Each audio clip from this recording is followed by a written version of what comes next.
Ladies and gentlemen, thank you for tuning in to another edition of Well Worded. It is Monday, March 2nd, 2015. We apologize for not being able to live stream on Sunday yesterday. I was booked, so I couldn't do it. But tonight, we have a banger for you. I'm really excited about this conversation. We're going to be talking about vulnerability in writing. You hear a lot of poets, a lot of writers, novelists talk about being vulnerable in writing. We're going to get into that, why it's important, or is it a myth? Today, I'm being joined by Emily Klein, Rock Wilk, and Vanessa Martir. The voice that you are listening to right now is me, advocate of Wordz, the host. So let me quickly get into introducing each of the guests for tonight. First off, if you guys follow the director of Word series, you know that the latest feature we had is joining us tonight. She is a poet and writer who's born and raised on Long Island, New York. She's a single mother of three who just published her first book of poetry entitled Ember Belly, and she's now in the process of directing and producing her first stage poetry performance titled Chronicles of Unsung Heroines, which will take place at the Bowery Poetry Club this Sunday, May 3rd at 3:30 p.m., and that is Emily Klein. Emily, thank you very much for joining us today. Real quick, let the viewers know a little bit about who you are. Well, you just told them, but I'm a poet and a writer, and I'm from Long Island. I'm a mom, and actually, I do want to say that my book release party is coming. It's on March 14th at the Evil Olive. Say it again, where? At the Evil Olive in Williamsburg.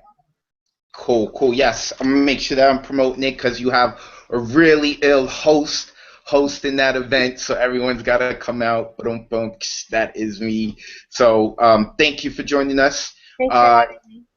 Next, I'm going to introduce this gentleman is a playwright and a performance artist from New York City.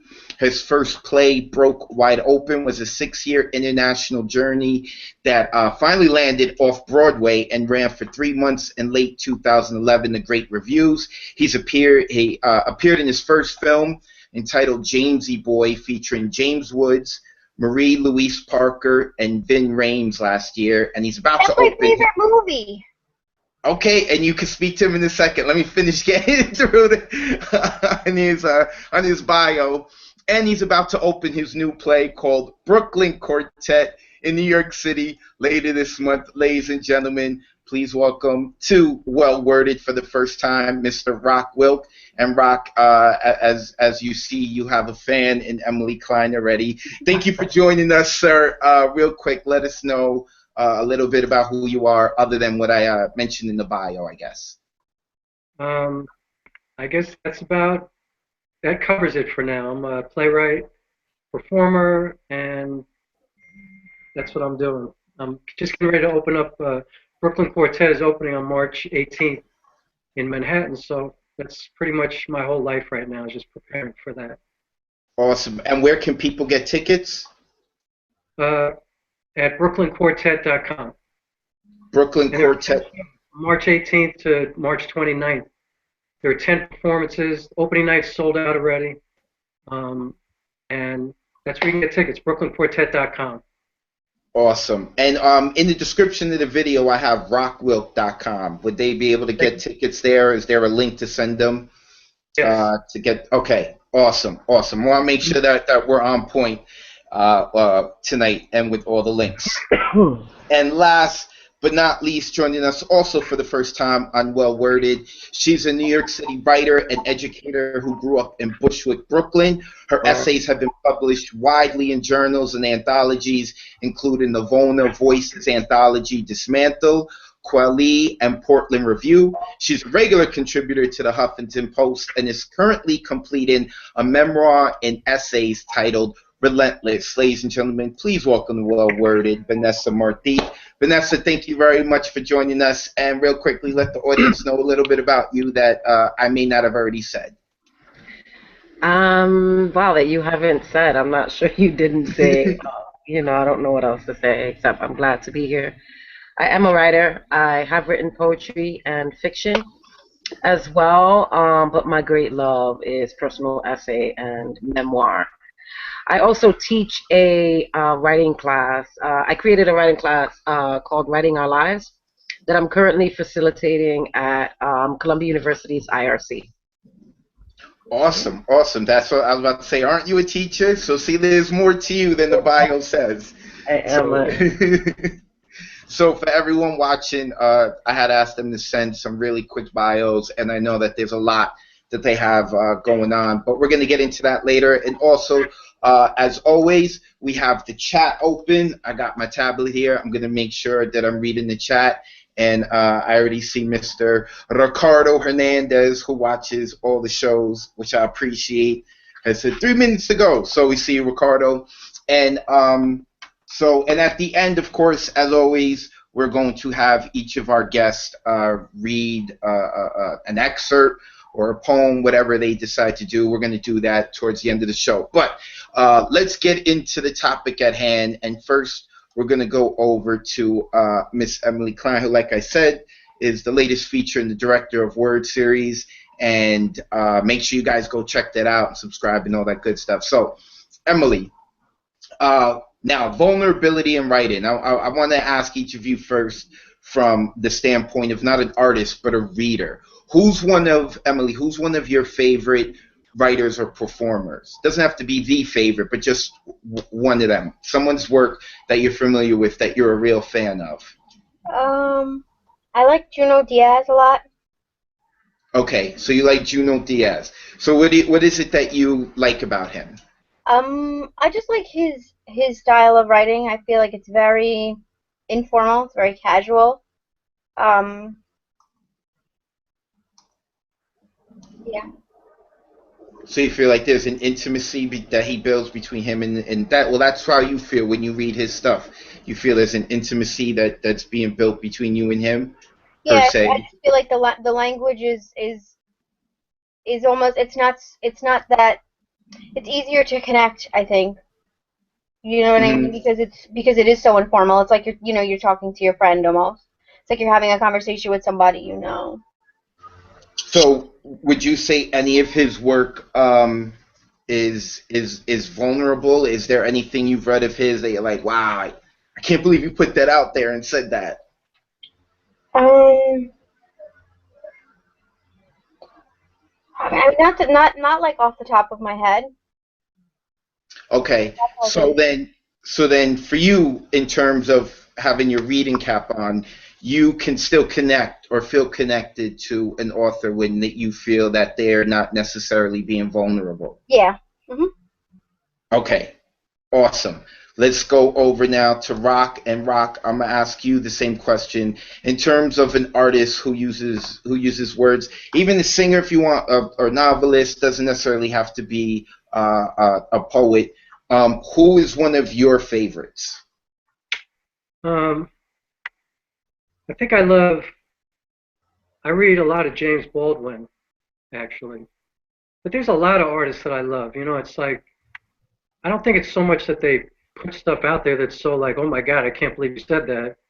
I think it's more about being honest. Like, you know, if I see an artist or I read or something like that, I want to believe them, you know. And I think that's what vulnerability really is. It's about telling the truth.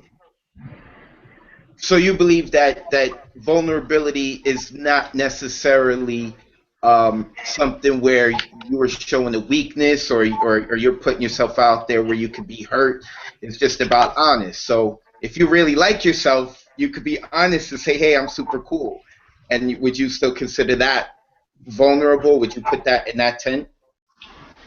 Well, I mean, to me, that's not vulnerable. You know what I mean? Like, vulnerable to me, it's like not even about talking about yourself. I mean, you can talk about yourself, but I think it's more about, you know, like, for example, you know, if you're writing something even that's fictional, you could be very vulnerable. You just have to, like, really get involved in who the characters are or who these people are.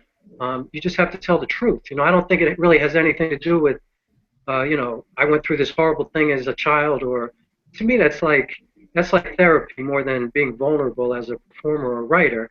I think it's more development and telling the truth, you know, just being honest. Even if it's a fictional story or if it's nonfiction, it's the same thing. It's like, I just feel like there are certain artists that I believe, you know, people go up there and like, I'm the best, or I'm so horrible, or I suck. It's like, and people go, oh, that's so vulnerable. I'm like, no, not really. I mean, there's something much more complex to it than that for me personally. Okay, all right. Well, when we're gonna come back to you. We're gonna get into everyone's work, so you'll be able to dive into that more. And now we go over to Vanessa. Same question I've asked our first two guests. Who is someone that's an artist of the words that you really enjoy, that you connect with? I mean, it's a torturous question because you have to pick one, right? But I had a little while to decide. So I'm gonna say right now, Roxane Gay, who wrote Bad Feminist. She writes a lot. She's written for The Guardian. She's, you know, huge on Twitter. And I love her work because it's vulnerable, because she's so honest and raw about who she is, and she's unapologetic about it. You know, she talks about the complexities of being a human being, of being a woman of color. And she's not, I mean, her book is called Bad Feminist, because according to the idea of what feminism is or should be, she's a bad feminist, you know, but she owns it. She owns all of it, and I think that's beautiful. And it is letting yourself be vulnerable, especially that she's so public, right? She's so out there. Everybody, well, I don't know if everyone knows Roxane Gay, but I know many people who read her work. You know, she's Bad Feminist was it's really highly ranked in memoirs and essay books that were released out here, essay collections. So she's pretty well known, and she still puts herself out there, and I think that's fantastic. And why do you think that's fantastic? Well, I mean, especially as a woman of color, to be willing to put yourself out there, I think it's so brave. You know, and she gives writers like me courage to do it. You know, because I am completely enamored with memoir and personal essay. You know, and you have to have some cojones to do that, or ovaries, to kind of do what she does, you know, and that's why I like that. Hello? Did I lose you? I'm here. Did we lose Vanessa? I think we lost Vanessa. Yeah. All right, so, yep, we lost Vanessa. All right, when she comes back, I'll ask her that question again. So, all right, she's back. Technical difficulties here. Hold on. Vanessa, you're back with us. Back. All right. Yeah.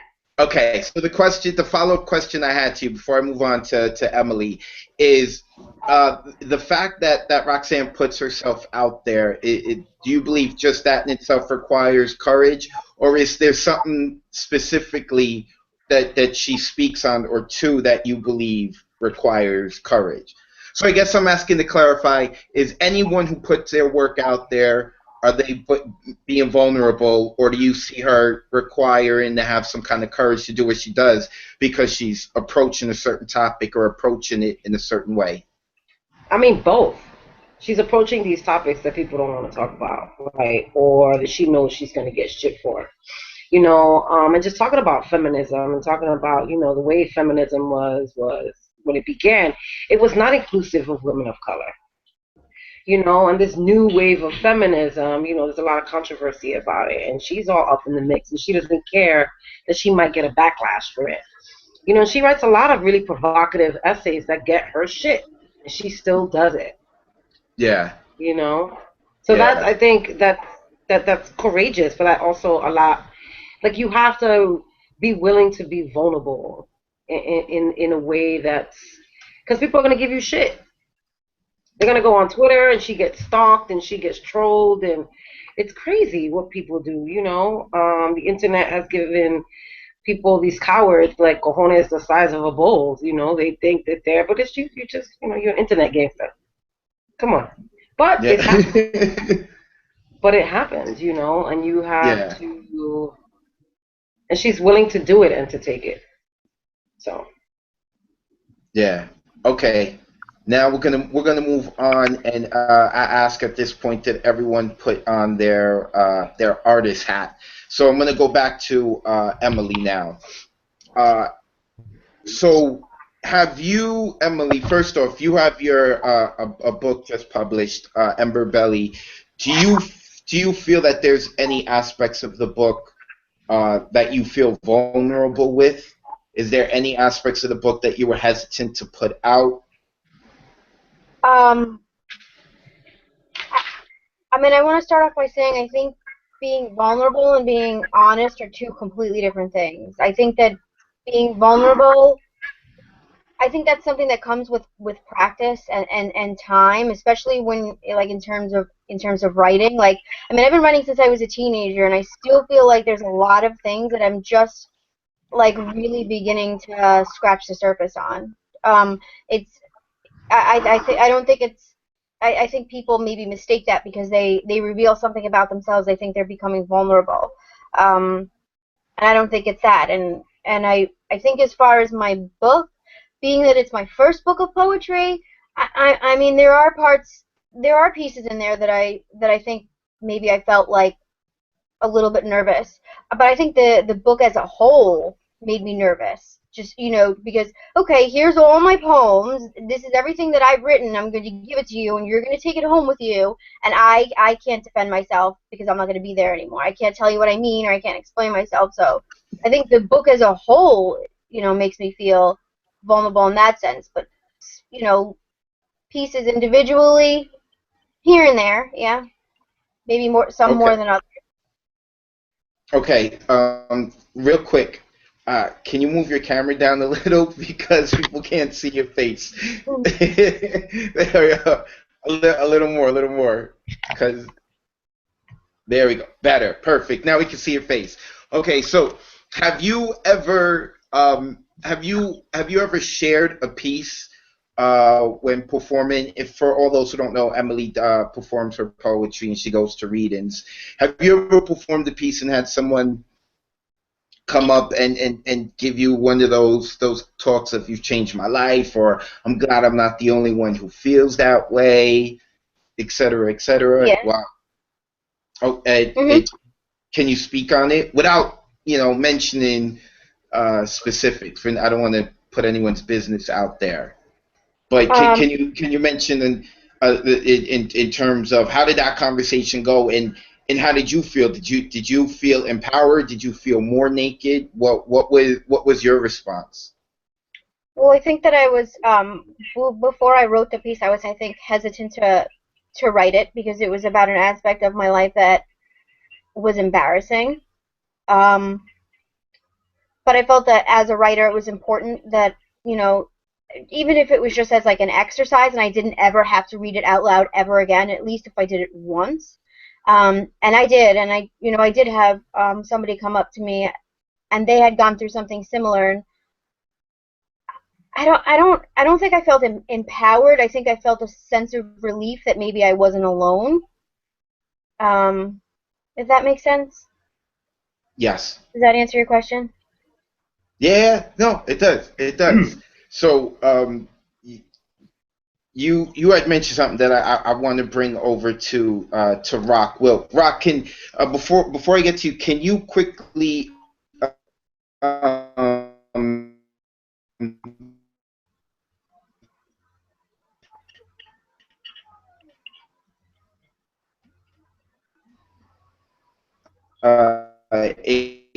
about 5 minutes? Yep. Oh no, wait, there he is. Rock, can you hear us? Yeah, I lost you for a second. Okay. So I remember you had done this project of 500 names. Can you explain that a little bit? Well, 500 names. It's interesting that you bring that up because 500 names was a fundraiser. I had worked on Broke Wide Open, my first play, for 6 years, and actually I'd worked on it for 5 years at that point. And Broke Wide Open was about my fostering and my adoption, and it was about my very ambivalent search for my biological mother. And so that play took me all over the world. It was like the most incredible experience of my life. And after 5 years, I said to my director, the only thing to progress right now is to do an off-Broadway run. So we got to raise money. So I also said, like, I've been doing this for 5 years. I want to see if I'm annoying people with this. So I basically put out a call to my We lost him. and I was like, the only thing to do from here is to do a run off Broadway. And if I do that, I need money, and so you have to give me money. So I need 500 people to give me anything. Like, you give me $1, a nickel, $1,000, whatever you want. And I said, whatever it is. I figured if I can get 500 people to give me something, I would raise enough money to mount the show. And the response was just like, it became this spiritual, inspirational kind of thing. And I started to, talk about each number, the significance of each number. And then one day I got an email from somebody saying, please accept this donation in honor of my father, who died 2 days ago. He would be so proud of you. And it turns out that he and this woman had been reading all my stuff during the 500 Names campaign, and it became like this. That's what the campaign became. As a matter of fact, wait, Rocky, we lost you, Rocky. You got to start again. They had this man and this woman was reading your stuff during when? That's when you cut off. During the fundraiser. And then I started to get emails like, I got an email from a woman saying, I want number 327. I'm like, why do you want number 327? Because, I was listing people for the 1 through 500. And I was like, why do you want 327? And she said, my son was born on March 27th, and he was killed in Afghanistan, and I want to honor him and memorialize him on your list. And so that's what that 500 names list became. And so when I raised like $30,000. And when I finally gave the check to the theater, I was like sobbing. And the guy was like, oh my God, you haven't remorse? We don't have to do it. I was like, no, man. I said, I feel like there are 500 signatures on this check. You got cut off again. So the last thing we know is that you said the last thing you said was that you brought the money to the guy at the venue. And what do you say? All we heard is, oh my God, and then you cut off. Well, it was just, all I'm saying is that 500 names became, what's interesting about it is that Broke Wide Open, speaking about vulnerability, okay, Broke Wide Open was about my whole life. I mean, it was about my issues that I had never dealt with my whole life. And what I realized is through this journey, and then through the last part of the journey, which was to mount this play, this story that was like all about me really became about everybody, because I did Q&As after every show, and people would reveal the most personal and intimate parts of themselves after every show. Like, we would have these Q&As that would bug you out. I mean, they were crazy. As a matter of fact, a woman came out to her family at one of my Q&As. These Q&As, finish that part up, because I have a question for you, and you broke up again. You would have these Q&As at the shows, and then what happened? People would, we talk about the play for maybe 10 or 15 minutes, but then people would start to reveal these really personal and intimate parts of themselves, their own lives, because I feel like we kind of created this really safe space between myself and the audience. So it became like a really beautiful experience I believe because of the vulnerability of the play. Okay, and now I had wanted you to bring that up because something Emily Klein had said just a few minutes ago, that there's this sense that she felt it was important to put that piece out there. So I wanted to know if you felt a sense of responsibility to put this story out there, to put your story out there, for you to be vulnerable. Did you feel it was a sense of duty, or no? What was your feeling? Well, I don't feel like it's my. I feel like it's my honor, to be honest with you. I feel like it's my gift, like it's my offering. And so I do it in the best way that I can with whatever gifts that I have. But I don't feel like it's like, like I'm some kind of leader of the universe where I have to put out this information about me and it's going to change the world. I feel like I'm trying to create something that brings us together so that we have like this shared experience that kind of moves us forward together. You know what I mean? So I feel like my responsibility is, yes, to be as open, to be honest, and to give everything that I have to the process. And then I feel like people then can get something from that, maybe take it and do something, get something from it that helps them, I hope. So the fact that you started off and showed vulnerability, it almost created this safe it created this safe space, you believe, with your audience to be vulnerable themselves. Definitely. Awesome. It was amazing. Awesome. And which is going to be a great segue, because now I want to get to Vanessa, because I know Vanessa writes a bunch of different things, as we heard, but right now her concentration seems to be memoirs. And in memoirs, right, like that requires vulnerability and being honest and being naked on the page. So the same question I asked Rock is I'm going to ask you.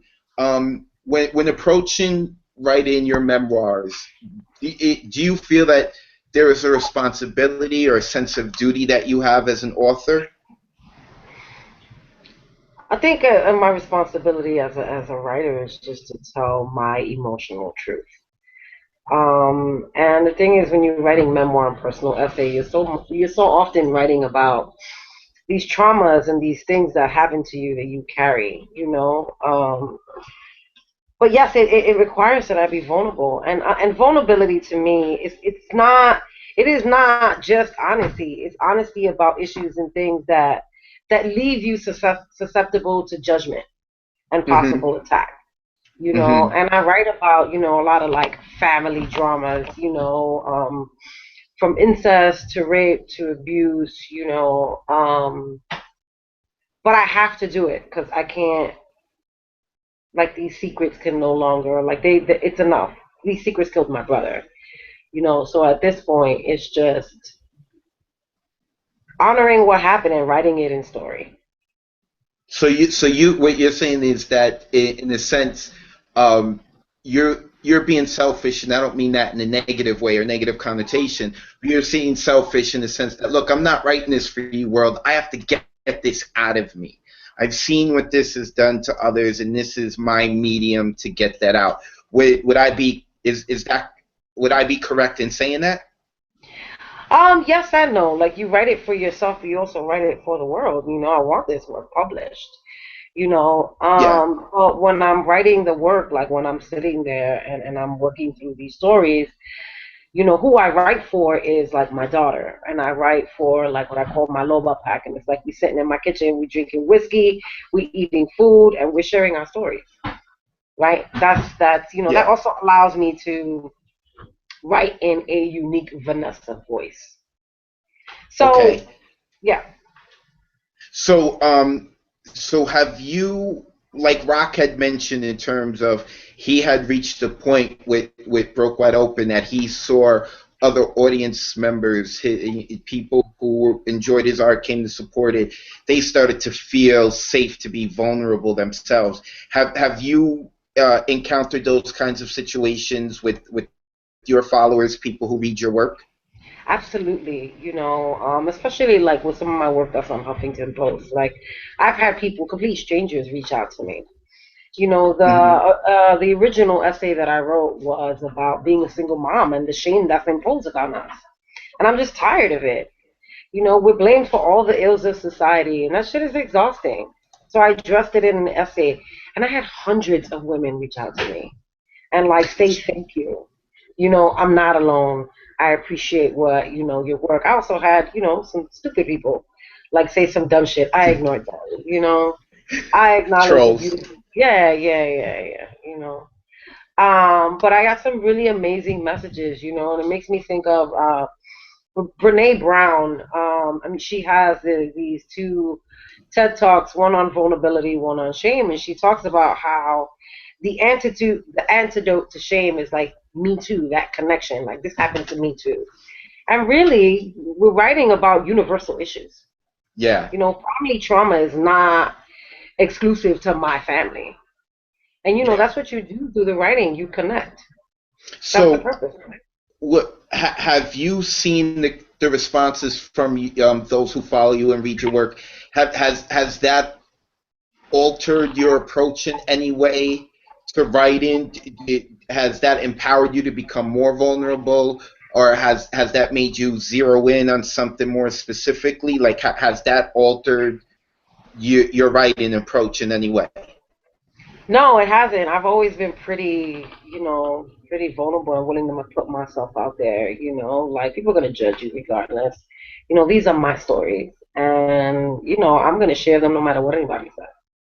Emily had talked about earlier. She mentioned about like having this relief that she's like, oh, okay, I'm not alone. I know Emily doesn't had said that she doesn't necessarily feel empowered, but do you feel empowered? Do you feel that okay, I'm supposed to be doing this?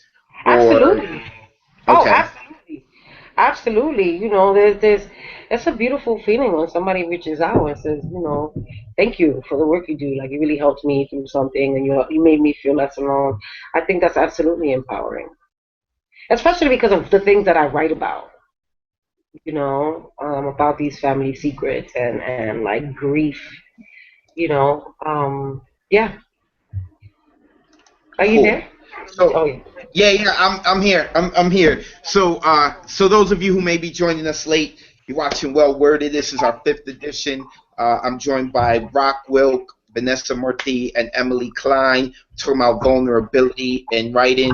And I'm going to jump back over to Emily now. We have about 10 minutes left to discuss this. Then I really want to get into. I want to have our guests each be able to share a poem and read a poem.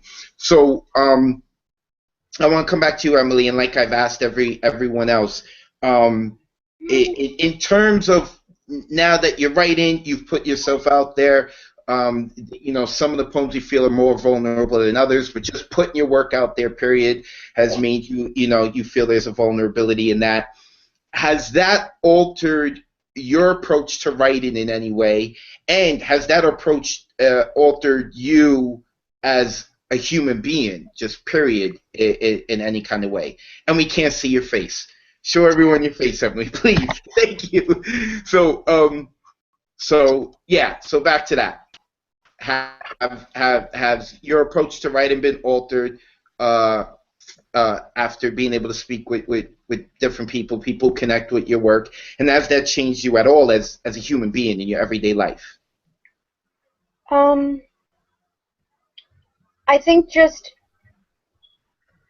the process of writing and the process of becoming vulnerable in itself has changed me as a writer and as a human being. I I mean I do think that when I get responses from people that it does make me feel, you know, like I've done something like for the greater good, which I do feel like I have kind of like a responsibility as a writer to be able to reach people who don't have a voice. I do feel like, that's important. But I think the process in and of itself of being able to, get to places and make even discoveries about myself through my writing, I think is really, what's changed me the most. I mean, I don't think that I can't say that I have like enough experience, going out and being in front of, like enough people that have really like, responded. I mean, in I guess in the small amount of time that I've been doing what I've been doing, I mean, I've gotten enough feedback that it's encouraged me to, me to keep going. Yeah, so yeah. And what about in your everyday life? Have you seen yourself be maybe be more courageous or bolder in other aspects of your life? Like you said, you want to keep going with the writing, which I guess it's like feeding your self-esteem. Have you seen that seep out into other aspects of your life? Yeah, I mean, I think it's completely changed me. I mean, if people met me, even circa 1 year ago, I was a completely different person. You know, Can you share with us one way you've changed? Just one way. well, I mean, I can say for sure we wouldn't be having this conversation right now. Like, I wouldn't be speaking in front of people in general about anything. I was very shy and very withdrawn. and maybe 2 years ago I wrote a bucket list, and one thing on there was I was going to get on the stage and I was going to, you know, perform my work in front of an audience. And I was the type of person that wouldn't even go up to somebody, you know, in a restaurant and, you know, tell them that they made a mistake on my order because I was so afraid, you know, to have conversations with people, you know. And now I can go on a stage and, you know, something that, you know, I've written, you know, that's very personal, and share that with complete strangers, you know. So Yes. yeah, that's Awesome. a huge. So, all right. So I'm going to jump to Rock. Emily, make sure the next time we come back to you, we're going to be having you share a poem. So make sure you get that ready. So now to Rock. Let me make sure his mic is on. Turn on mic. Yep, there we go. Got it. Okay. So Rock. Now you have Brooklyn Quartet. Just is your next piece that you've got coming out. Do you find yourself going into Brooklyn Quartet now? Do you find yourself having more courage now because of the positive experiences that you spoke about because of Broke Wide Open? I guess probably, yeah. I think my work has always been pretty much like that. Like I'm kind of wide open to, you know, like the title of that play. But yeah, I mean, I feel like everything is always building upon what I did before. So I always feel like my toolbox is getting bigger and bigger with each day, literally, you know. And have you seen that seep into your everyday life?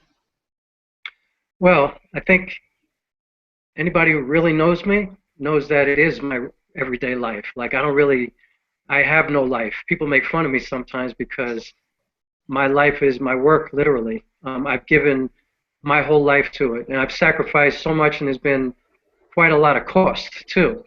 But it's just the way I am. You know, I've kind of So how are you? I've chosen to live my life. So how are you able to balance working and then living a life where you get inspiration from? You know, when you work that much and you're not able to give yourself like a life away from that, where are you able to draw inspiration from? Well, my inspiration is really everything that's going on with the world. Like I'm somebody who's been preoccupied with like issues of race and prejudice my whole life. Like I told my first grade teacher she was racist. So it doesn't take a lot for me to be inspired. You know what I mean? It's like Yeah. I have so many stories to tell. I've lived so much life. I've been through so much. I've had a lot of experiences. So I just feel like I don't, you know, I'm inspired 24/7. I don't need much more inspiration. I need more life to write, but I'm inspired constantly. I I never like get that. bored. I need more life to write. I like that. I think that should be the motto of tonight's show. I like that. All right, True. I'm gonna jump over to Vanessa. So the next time we come back to Rock, we're gonna hear from him. So now Vanessa, let me make sure that I put her mic back on. So Vanessa, before we get into having everyone share their pieces and stuff, you talked about sharing a lot of what happened in your family and growing up and things like that. And you talked about having to get it off your chest and get it out your soul. This is the medium to do. Have you seen yourself become a stronger person because of that, because of being able to reach out to other people, to be able to let it go? Or do you feel the pain has gotten worse because, like you've said, putting yourself out there, you're opening yourself to trolls, as they say? No, I am definitely a stronger person. I was always pretty strong, you know. I think growing up like in Bushwick, Brooklyn, at the height of the crack epidemic, and then going away to like boarding school at 13, you know, all these things made me a pretty strong person. But I think writing these stories and really like analyzing my life, right, has given me, it's helped me see myself better and see the world in this different lens. And that's what Relentless is about. Relentless is my journey through grief of losing my brother, who was my Superman, a year and a half ago, you know, and really like sitting in my grief, doing something that most people don't do, you know, like sitting in my grief and letting myself feel it, because I knew that if I didn't, it could destroy me. Yeah. So, and that takes a certain amount of strength, but I think that doing it made me stronger, and I didn't realize that it was going to do that, right? But it absolutely did. It absolutely did. So what I've heard a lot tonight from everyone is you know, struggles and the vulnerability, being vulnerable with their struggles. Do you believe it's possible? And if so, you know, feel free to share an example. Do you believe it's possible to share something that is good, that's something that you like that happened in your life, and still it require and it still be vulnerable? It still make you feel vulnerable. Well, it'd be, a good thing? Like, Yeah. yeah, absolutely. Like being a mom. Like, you know, sharing like my stories with my daughter, you know, these beautiful stories. And it does require a vulnerability because I am putting her out there, right? Mm-hmm. And I'm putting myself, and she's in front of me dancing right now. But she should be in bed. But it requires, there she goes to bed. You know, I'm putting myself out there, my life with my little girl, you know, and there are people, and it's happened, who will say something nasty because I'm a single mom, you know, or they don't agree with my mothering, because everybody has an opinion about how you raise your kid. Yes. Everybody does. You know, just because you you're know, on the live stream right now doesn't mean that your child should not be in bed, okay? What's wrong with you? What's wrong? Someone call the authorities. She's in Bushwick, Brooklyn. Get them there. I'm sorry. Continue. But it's true, right? And these are beautiful stories that I have with her, you know, but they require a vulnerability, absolutely, to share them, to put myself and my daughter out there the way I do. Absolutely. Awesome, awesome. So when we come back to Vanessa, we're going to hear from her. She's going to share, I don't know, an excerpt or a poem. I don't know what she has. We're going to let each of our guests have free reign, do what they want. Before we do get to that, real quick reminder, ladies and gentlemen, please subscribe. For those who are watching live or the recorded version, if you've enjoyed what you heard, make sure that you share it within your networks. Also, if you like what you've been hearing from our guests, make sure you go into the description of this video, and you will be able to click on the link and follow them and look into their work. And real quick, when I work with the youth a lot, I always tell them, and I think I may have said this before, but I tell them, you're not special. There is nothing that you have gone through that someone else hasn't, and that someone else won't. And I think that for me personally, that's what's important about writers being vulnerable and not being afraid to get into something specific, because there are others out there who have gone through what you've gone through, or felt the way you have felt. And as I've heard the guest touch on, specifically Emily, I know mentioned it, was that there's this sense of relief of just knowing that you're not alone.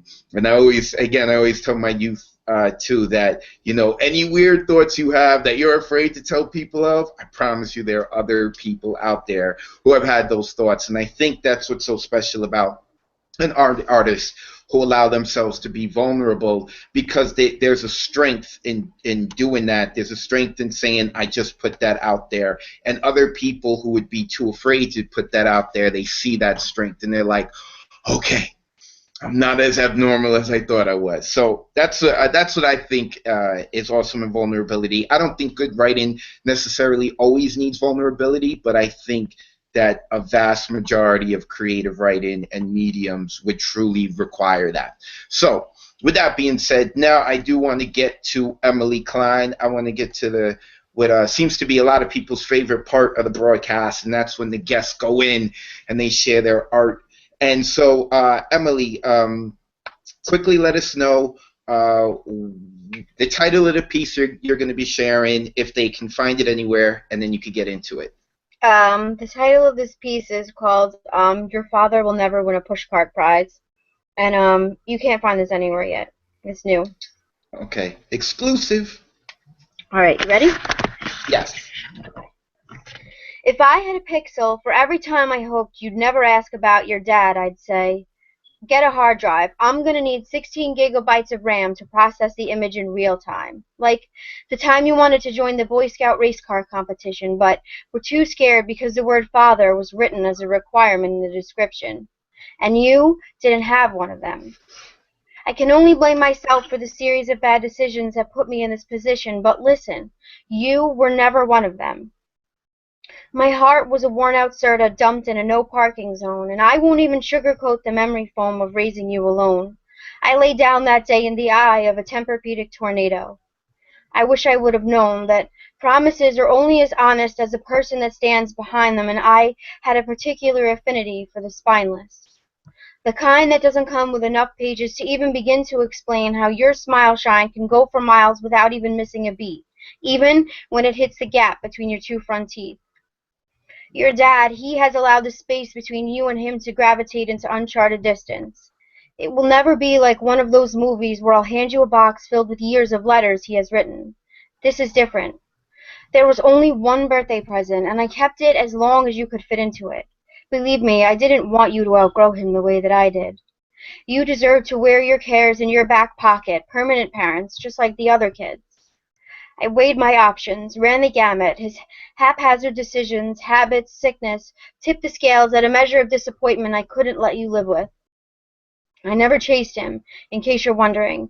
This wasn't the first time I picked a man unfit, but it was the last time I would expose an innocent child to it. My actions were solely for your protection, made in your best interest.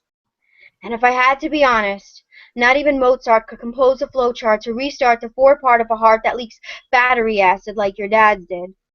And I apologize if I've been selectively kind-hearted in his depictions.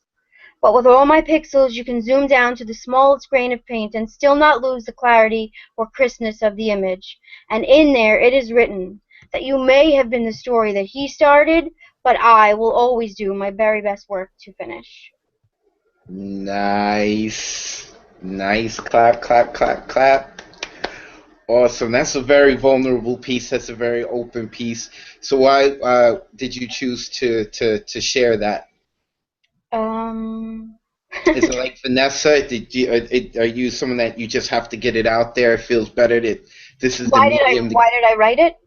Yeah, not only why did you write it, why did you choose to share it? Why would you choose it to share it, period?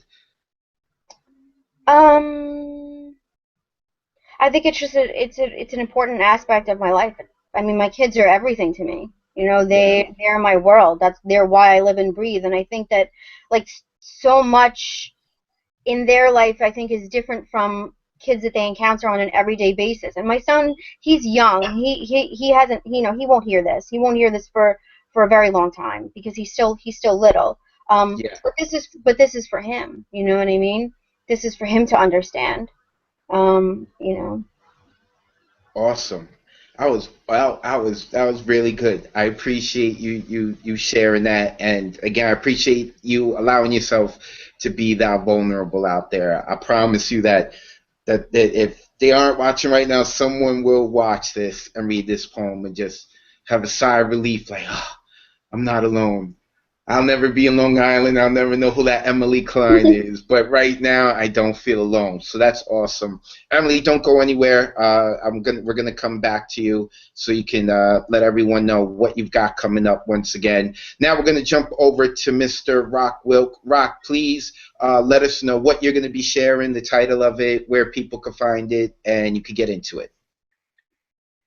All right, I'm just going to do a piece of the play. Brooklyn Quartet actually has very little poetry, and it's mostly just a play. But there are a couple of poems that happen in it, so since I'm with poets, I will do a poem that's in the play. Awesome, and awesome. All you need to know is that it's this happens when there's a kid named Jamal, who they actually call White Boy Named Jamal in the play. He's white. His best friend Saint is black, and they both applied to speak at their high school graduation. They submitted poetry, and Jamal won. So Saint was not real happy. But anyway, and Jamal's family is the first white family to move to Bed-Stuy. They're like the first signs of gentrification. So this was his poem at the high school graduation. You sell for a living luxury low-income housing in Fort Greene, Brooklyn. Stand by your slogan, you live here, so you should know better. But you are an oxymoron. Sorry to tell you that not only is this not Fort Greene, this is not even Clinton Hill, this is Bed-Stuy. You speak of breaking barriers, your blurred boundaries, bend borders, but like a blind man selling context, you are retina detached from reality. Like a used car salesperson adjusting the odometer, you are gut-renovated history. You, or they just don't make them like they used to. No moldings, your nooks and crannies are nothing special, you have no character. You don't pay attention to detail. You are revisionist renovation, indifferent to the blood, sweat, and tears that went into the foundation of this exact spot, this actual neighborhood. You should be ashamed of yourself. This is about race, your race. Who's going to build it the fastest? Who's going to sell it the fastest? Gotcha, didn't I? That race, too. The first day I walked into this building, I looked out the window. I saw jazz, stickball, and brisket all on the same block. Saw museums made of brown stone. Saw multicolored embedded culture bending over backwards like a long rainbow on the pot of gold side. Transfixed on a beautiful view of the Empire State Building, looking over Hasidic pants curls and dark skin, running and laughing together, just children, unaware of me and you, Vernon Avenue, their own personal playground. You stood next to me, you looked out the window, and you assured me, don't worry, they'll be gone within 5 years. I moved in shortly thereafter. I don't see you shop around here. I don't even see you come and go. You must not hate the G train because I bet you've never been late to an appointment because of it. All of its maddening glory, carrying an open mind of its own, non-discriminating. Everyone's late. You're always on time. You must feel left out. I'm thinking you'll be gone within 5 years and this party will continue. Open house. Everybody's welcome. Without you, despite you, Bed-Stuy, do or die. Nice. Nice. An excerpt from the Brooklyn Quartet, which is coming out March 18th. And it has 10 shows, right? It's going to be running for 10 shows from March 18th to the 29th. Awesome, awesome. And I appreciate the fact that that you decided to share a poem, because I know your concentration is the playwright. But to honor us poets, that's awesome. I appreciate that, Rock. Don't go anywhere. We're going to come right back to Rock again so that we can speak about everything that he's got going on, and all of the listeners can check up on him and follow him. And right before we get to Vanessa, I want to give a shout out to the chat. Vanessa Acevedo said, "Yay, Advocate, I love this show so much that after years of resisting, I finally got a Gmail account so I could join the chat." That's what's up. Wendy Angulo is here. We got finger snaps for Emily Klein. That was beautiful. Thank you, Emily, for sharing. And for Rock, we just got from Ricardo saying, "Fuck yes, Rock," clapping. And Vanessa, the chat, they love the poems, man. I love the discussions we have. But everyone, they love the poems. They love the artists to be artists. And that's what's up. I guess that's what it is. They should love the artists for being artists. So now, Vanessa, it's your turn. Please let us know what you're sharing, where people can find it, and then you can get right into it. All right, I'm going to read an excerpt of Millie's Girl, which can be found in Dismantle. It is the anthology of writing from the VONA Voices Writing Workshop. And this is an essay in the piece. I once punched a girl in the face for saying you're dirty like your lesbian moms. All because a boy she liked me. I didn't think about it, I just swung. Then I dared her. Say it again. She didn't. She knew better.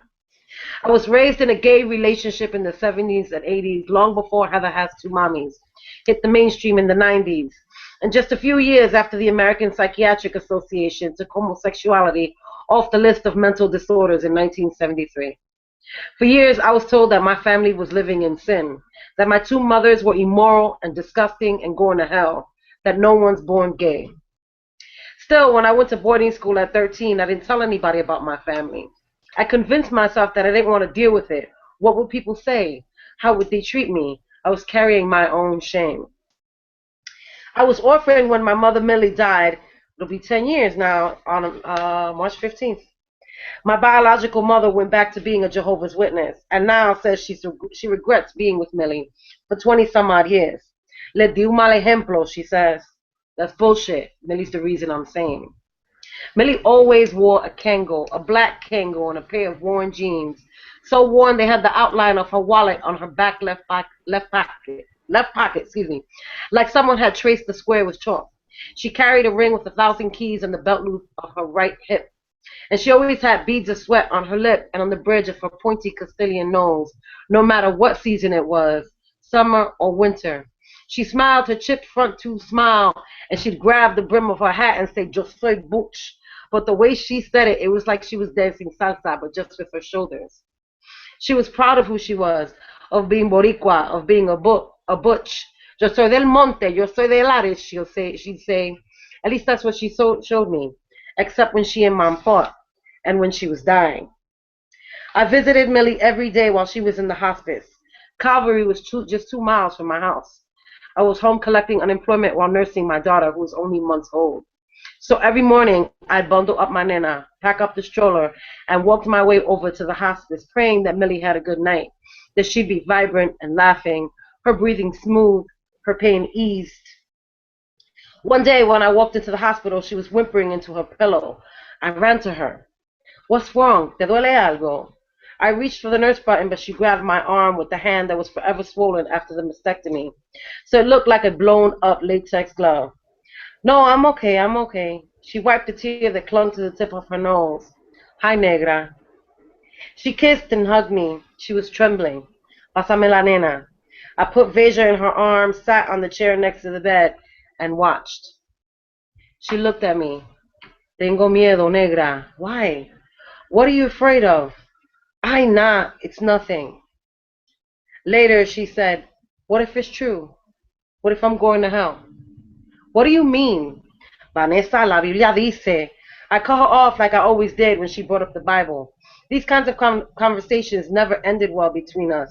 I'd listen for a while, rolling my eyes, then I'd get frustrated and go on a rant about how the Bible didn't come to earth via facts, that it was biased, machista, and contradicted itself. She'd call me atheist, and we'd stop talking about it. But this conversation felt different, so I held my tongue, or at least I tried to. "Millie, you're not going to hell." "¿Y tú qué sabes?" She stared out the window, one hand still stroking my daughter's head. "How can God send you to hell, Millie? You showed me love." She brushed the hair out of my face. "You're really scared, aren't you?" "Sí, negra, yo viví en pecado." "¿Quién dice? Who is this God you're talking about?" "La Biblia dice que yo viví en pecado, Vanessa, y Papa Dios no perdona esa cosa." "What sin needs sin, Millie?" I was getting mad. I felt helpless. I knew there was nothing I could do to save Millie from what she learned as a kid in Lattice, from her 3 brothers who were all pastors, especially the one who was extra self-righteous because he found God after being an alcoholic for 20 years. If he could give himself to God, anyone could. And then there was Millie's mother, who died begging her, "Deja esa vida, hija. Te quiero ver en el cielo un día." My helplessness got the best of me. We didn't talk about it again. I found her a few times whimpering in the bathroom and sobbing into her pillow. Sometimes she confessed to being scared before an exam or after a really bad night. I held her until the shaking passed. It was all I could do. That's the excerpt. That was heavy. That was the imagery, the content, the way the story unraveled. I like that. I like that. And one more time, can you let the viewers know where they can get that? Absolutely. It's called Dismantle, an anthology of writing from the VONA Voices Writing Workshop. And the essay is called Millie's Girl. Millie's Girl. Okay. And that's the only publication that you have it in? It's also on my blog. If you go on my blog and you just look up Millie's Girl, it's on there. Okay. And for those who want to know about Vanessa's blog, if you don't already know her, in the description of this video, you could click the link to go check out her blog, and you'll be able to look that up and read it. So there's a delay in the chat, but what I want to do is I want to mention something that Vanessa Acevedo had said, and she was referring to everyone who read all the 3 of you, the 3 guests we have. So vulnerability is about opening yourself up, leaving yourself susceptible to the reactions of others, with the implication being that those reactions will be harsh, judgmental, hurtful, etc. And the thing about these writers, meaning you 3, is that in their vulnerable, unapologetic, no uncertain term sharing, they make us all less vulnerable. Opening up is no longer a risk as judgments lose their power. Awesome. That was from Vanessa Acevedo. And now Ricardo's jumping in saying dopeness finger snaps for the poem for the essay that Vanessa had just shared. So you guys were awesome.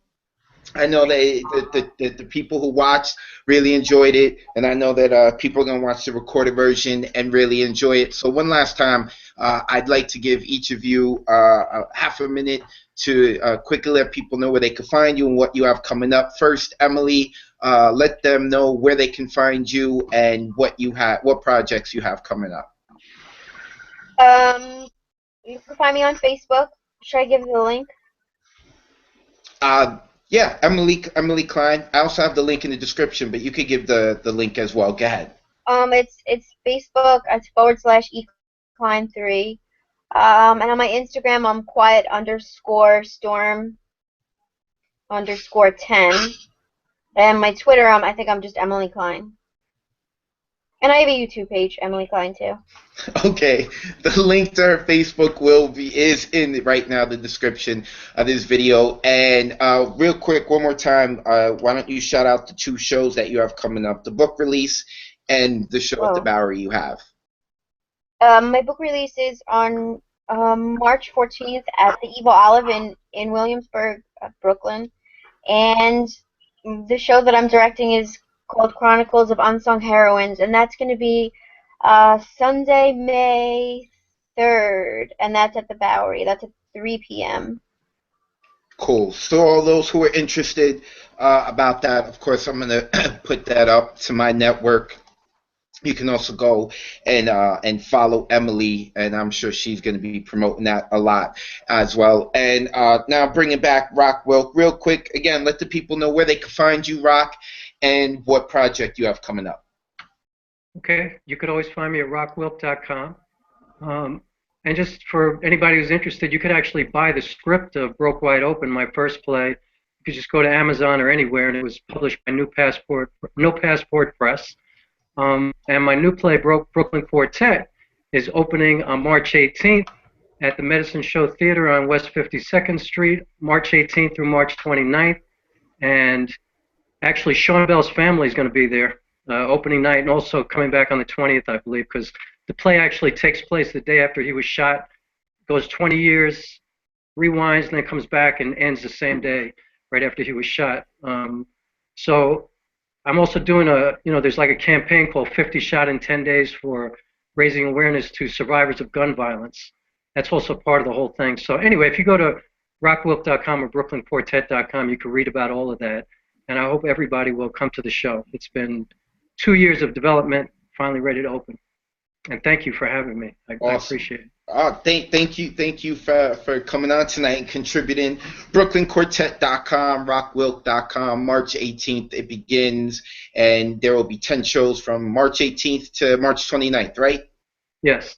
Awesome. I want to make sure I got that right. And again, for anyone who's watching, you can see in the video description, we've got the link to rockwilk.com. You can find out all that information on him. And last but definitely not least is Vanessa Martir. Hold on. Oh, okay. Her mic is on. Go ahead. Vanessa, please let the people know where they can find you and what projects you have coming up that they can look forward to.